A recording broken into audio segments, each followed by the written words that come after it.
Hey everyone, welcome to my channel rice world. তো আজকে সকাল সকাল উঠে গেছি। আর সকাল বলতে আমার অ্যাটলিস্ট 8:15 8:30 তো বাজেই। তো আমি উঠে ফ্রেশ এখন হয়ে নেব। তবে বলে রাখি, আজকে একটা সুন্দর দিনের সুন্দর মুহূর্ত তোমাদের সাথে শেয়ার করতে চলে এসেছি, যেটা আমি প্রতিদিনই কাটাই।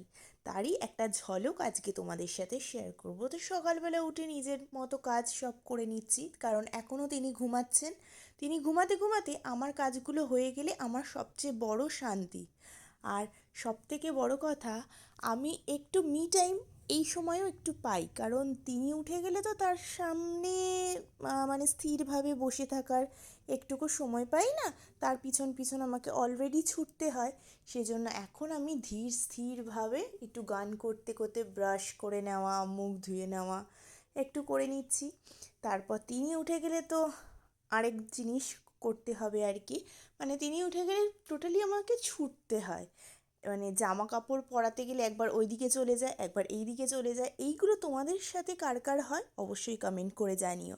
তো আমার সাথে তো প্রায়ই হয়ে থাকে, প্রায় কি প্রত্যেক দিনই আমার 4 বেলা করে এই চলে। মানে এই জল খাচ্ছে, ভিজিয়ে দিচ্ছে, জামা চেঞ্জ করো, আবার ওই দিকে পালিয়ে যাচ্ছে, টেনে ধরে নিয়ে আসছি, জামা পরাচ্ছি, প্যাম্পার্স পরাচ্ছি, আবার ওই দিকে চলে যাচ্ছে, প্যান্ট পরাতে পারছি না, আবার ছুটে ছুটে ওকে নিয়ে আসছি, প্যান্ট পরাচ্ছি। এই রকম অবস্থা এখন সারা বাড়ি। তিনি ছুটে চলেছেন আর আমরাও তার পিছন পিছন ছুটে চলি সব সময় আর কি। জানো তো, মাঝে মধ্যে ভাবি এরপরে যখন বড় হয়ে যাবে এই দিনগুলো, এই সময়গুলো খুব মিস করব। তখন তো এইগুলো করে দিতে হবে না, নিজের জন্য অনেক সময় পাবো। কিন্তু এই যে নিজের জন্য এখন যে সময় পাই না, এই যে ওর সব কিছু করি, এটা সব থেকে মূল্যবান আমার কাছে। আর এই বিশেষ মুহূর্তগুলো ক্যামেরাবন্দিও করে রাখছি ভবিষ্যতের জন্য, ওর জন্য, আমার জন্য। তখন আমিও দেখব, আমারও সব মনে পড়ে যাবে, স্মৃতিচারণ আর কি।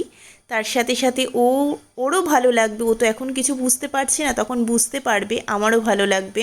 এইদিকে আমি একটু ফ্রেশ হয়ে ফ্রেশ এয়ার নিতে এসেছি।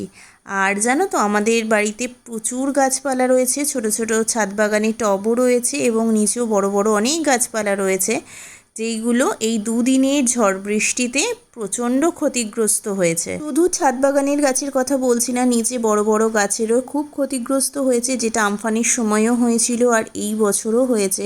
আর এই বছর তো আরও একটা জিনিস ক্ষতিগ্রস্ত হয়েছে মারাত্মকভাবে। দেখাচ্ছি তোমরা কি কোনো পরিবর্তন দেখতে পাচ্ছ, স্পেশালি মন্দিরের চূড়ার? আচ্ছা বেশ, নেক্সট ভিডিওতে বলছি এই ব্যাপারটা নিয়ে। আর এই ছাদ বাগানের দরজাটা খুলে কিছুক্ষণের জন্য দাঁড়িয়ে থাকলে বেশ ভালো লাগে, জানো তো। বেশ তারপর আর কি, তারপর রেগুলার রুটিন আমাদের আদরিকে আদরের সঙ্গে তুলতে হবে। তো এখানে জানলা খুলে নিলাম, জানলা খুলে নিয়ে ওকে দেখো তুলবো। আর সারা রাত তো চরকির মতো সারা খাট ঘুরতে থাকে, একবার বাবার পাশে চলে যায়, বাবাকে ফিরতে দেয় না, একদম কোনায় সেটে শুয়ে থাকে, আমি এদিকে সেটে শুয়ে থাকি, ও মাঝখানে চরকির মতো ঘোরে। ওই দিকে মাথা ছিল, এখন আবার এই দিকে।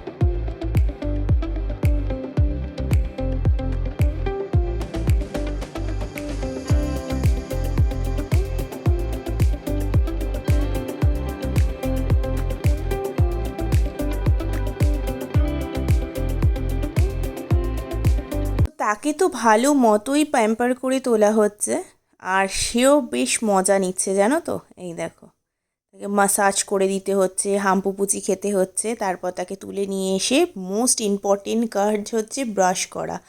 আজকে তাও তো একটু ব্রাশ করছে, যেহেতু ক্যামেরাটা অন করেছি, ফ্রন্ট ক্যামেরাটা অন করেছি, তো নিজের ছবি দেখতে পাচ্ছে। আবার আলো তাকে জ্বালিয়ে দিতে হলো, যে আলো জ্বালাও। তিনি আবার সেটাও বলতে শিখে গেছেন, মানে সব জানে, কোথায় কি আছে কি না আছে। আমি না জানলেও সে জানে, সে আমাকে বলে দেয়, তার ইনস্ট্রাকশানে আমাদের কাজ করতে হয়। তো যাই হোক, এইভাবেই তাকে প্যাম্পার করতে করতে দাঁত ব্রাশটাও করানো হয়।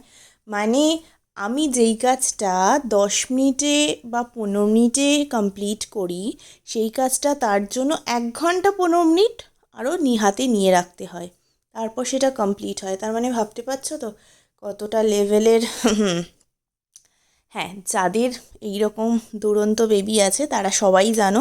আর এখানেও প্যাম্পার করতে হচ্ছে, তাকে তো চটালে চলবে না, সে তো বুঝবেও না চটালে, আরও রেগে যাবে। তার থেকে ভালো শান্ত মনে এইরকম ডান্স করতে করতে তাকে সব করানো হচ্ছে আর কি। তাহলেও একটু করবে, না হলে তো করবেই না, পালিয়ে যাবে। আর সবথেকে বড় কথা, তোমরা অনেকেই বলবে যে তুমি ওয়াশিং মেশিনের উপরে বসিয়ে রেখে ওকে ব্রাশ করাচ্ছ কেন, তাহলে ও কোথাও দৌড়াতে পারবে না। অনেকটা উঁচু তো, আমাকে ধরে রেখেছে, আমি ব্রাশটা শান্তি মতো করাতে পারছি। তারপর এসে ড্রেস চেঞ্জ, মানে বাসি কাপড় আমিও ছেড়ে ফেলি, আমি আমার মেয়েকেও ছাড়িয়ে ফেলি। বাসি কাপড় আমি মানে নিচে যাই না ওকে নিয়ে, তো আমিও ছাড়ি ও ছাড়ে। আমি অন্য একটা ড্রেস ওকে পরিয়ে নিলাম, এই দেখো, তাও তো আজকে একটু ভালো। এই দেখো আমার জামা ধরে ঝুলছে, তারপর ওদিকে চলে যাবে, এইদিকে চলে যাবে। উফ, জামাটা যে কী কষ্টে পরিয়েছি তোমাদের আর কি বলবো। যাই হোক, এবার ওকে রেডি করে নিয়ে আমি এখন নিচে যাব।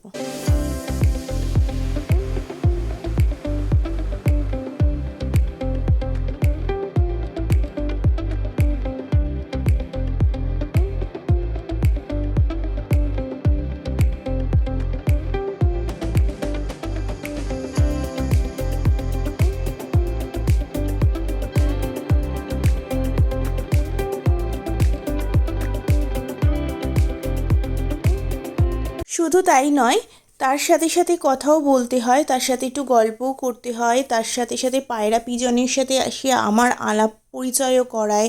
কটা পকাতা আছে, সরি পতাকা, পতাকাকেও পকাতা বলে, কি কালারের আছে, এমনকি যদি কিছু ও ভুল বলে সেটাও আমাকে, মানে আমি কারেকশন করিয়ে দিই, তখন আবার নিজে থেকে বলে। এই রকমই আমাদের একটু কথোপকথন চলে কিছুক্ষণ। তারপর ওকে নিচে দিয়ে এসে, মানে ওকে নিচে গ্যারেজ করে এসে আমি এখানে এসেছি একটু বেড ফেডগুলো ঠিকঠাক করতে। তো বারান্দায় এসে দেখলাম যে বারান্দার অবস্থাটা খুব খারাপ হয়েছে। এই দেখো, এখানে যে আমি আর্টিফিশিয়াল একটা ফ্লাওয়ার টানিয়েছিলাম, সেটা ঝড়ে, মানে জুতো দিয়ে আটকানো ছিল, সেটা অলরেডি ছিঁড়ে পড়ে গেছে। আর একটা সবচেয়ে বড় ক্ষয়ক্ষতি হয়েছে, এই যে দেখো, টাকাটা বড় কথা না, সব থেকে বড় কথা হলো ওখান থেকে যদি মানুষ যাতায়াত করতো তাহলে কাজটা পুরো মাথার ওপর পড়তো। মানে সাংঘাতিক লেভেলের একটা অবস্থা হয়েছে। কালকের ঝড়ে পুরো কাজটা ভেঙে গেছে পড়ে। আর আওয়াজও পেয়েছি আমরা, তখন পুরো অন্ধকার, কিভাবে কি করব, মানে ভাগ্যিস ওখান থেকে কেউ যাতায়াত করেনি। ওইটা হচ্ছে আমাদের আসা যাওয়ার রাস্তা, বিশেষ করে মন্দিরের দিক। তারপর আমি ওকে নিয়ে চলে এসেছি ব্রেকফাস্ট করাতে। এই দেখো পাপার চেয়ারে বসেছে, চেয়ারে বসে এই যে আমি টুকি টুকি টুকি টুকি খেলছি ওর সাথে। তারপর ওকে খাওয়ানোর পর আমি তারপর ব্রেকফাস্টটা করলাম। আর আজকে মা আমার পছন্দের চাউমিন করেছে, আর আমি চাউমিন খেতে ভীষণ ভালোবাসি, তাই গল্প করছি আর চাউমিনও খাচ্ছি। আর জানো তো, চাউমিন একটু বাদাম দিয়ে যদি করা যায় না, মুখে জল চলে আসলে এখনই, দেখো তোমাদের সাথে কথা বলতে বলতে। তারপর ম্যাঙ্গোর স্নানের টাইম হয়ে গেছিলো এবং স্নান করিয়েই দেখো ওকে একদম রেডি ফেডি করিয়ে দিচ্ছি। ও এখন পাখি দিদিদের বাড়ি যাবে, মানে আমাদের পাশেই একজনের বাড়ি আছে, ভীষণ ভালোবাসে ওর দিদি দাদারা, সেখানেই যাবে। ওরা এসেই ওকে নিয়ে যাবে প্রত্যেক দিন, মানে তার ওখানে যাওয়া চাই, এতটাই ওকে ভালোবাসে এবং ও ওদের ভীষণ ভালোবাসে। তো এই হচ্ছে মাম্মা আর বেটুতে প্যাম্পার করা হচ্ছে, আদর করা হচ্ছে, আদর খাওয়া হচ্ছে একে অপরকে। তারপর সে সেখানে যাবে এবং সে সেখানে গেলে আর আমি এদিকে ফ্রেশ হতে চলে এসেছি। আজকের ভিডিওটাই অবধি, টাটা।